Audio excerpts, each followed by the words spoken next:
You were talking about which team you would like to celebrate with historically, and you were going old school. I think when you think about it over the course of time, historically, the crazy party teams when you think of 86 Mets, I think immediately comes to mind with Doc and Straw. That just seems terrifying. Like I don't know if I could hang. Like I definitely couldn't make it. I definitely don't think I could couldn't hang. make it to the end of the But night. I'm willing to try. But like historically, like did any two guys have a better time running through an iconic city than Mickey Mantle and Whitey Ford? Like I just don't think, like if you think 50s and early 60s New York, Joe DiMaggio is out. It's now their team. It's like obviously no social media. Nightlife was just cigars and the amount of whiskey and brandy those guys probably drank. Oh, yeah.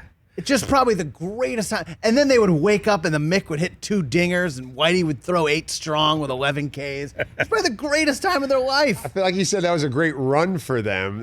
Probably not centered, though, around a specific World Series. I don't feel like World Series celebration night was any different than Tuesday night night. I was just going to say.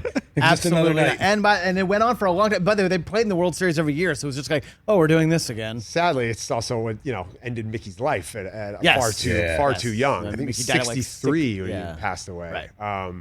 And it was a great time while they were doing it. Had a lot of fun, though. Had a lot of fun while it was happening. You think of the 86 Mets, like I said, that team was probably terrifying. Another New York team would have been fun to party with. Those all the Walt Frazier teams. Imagine the Rolls-Royce backcourt of Walt Frazier and Earl Monroe out on the town. Dave DeBusschere.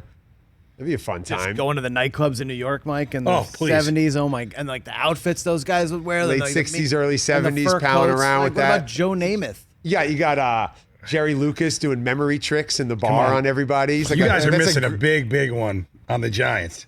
Oh, LT. LT. Come on. I mean, I worked at his sports bar a couple times. Going out with Mark Bavaro, letting it LT's. rip. I mean, LT probably crisscrossed with Doc and Straw back then. There's a good chance at know that. what I mean? In 86? Yeah. Yes. Oh, my gosh. Then you got to think, too, the Showtime Lakers out here in the 80s. Yeah. Pool parties. Well, I mean, I have something to say. I'm going to wait till the break. safe to say, I would have hung out with the USC Trojans in the early 2000s, and it's just as much fun. Hey, by the way, Reggie Bush teams and Matt Liner teams. I'll take those teams any day of the week. As someone who did hang out with some of those guys, that was fun. They were like they would walk into a bar in Santa Monica, no joke, and they were like, Michael Jordan just walked in. It was unbelievable.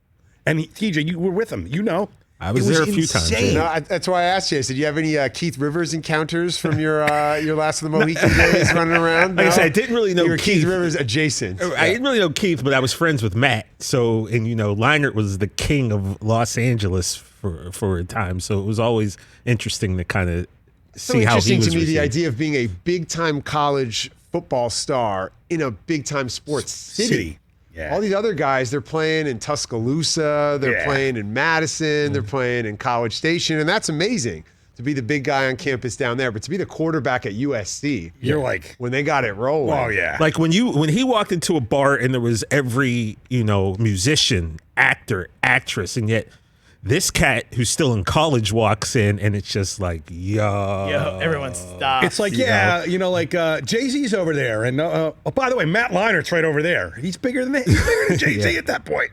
Now with these kids with their name, image, and likeness, can you imagine what Matt Liner would have done back at USC? We talked about that a few weeks ago. If Reggie Bush and Matt Leinart could have cashed in on that, oh my goodness. Are you kidding me? That was kind of the conversation at the time, like what college star would have made the most money under today's NIL. Well, I just saw that rules. deal that Mikey Williams, who's a high school basketball star, he's not even in college, just signed with Excel Sports, and he's going to be making millions before he even either goes to the NBA or goes to college. Well, that was kind of the big quote that came out of SEC Media Day by Nick Saban. He's said that Bryce Young, Alabama quarterback, has already signed upwards of $1 million in NILs already.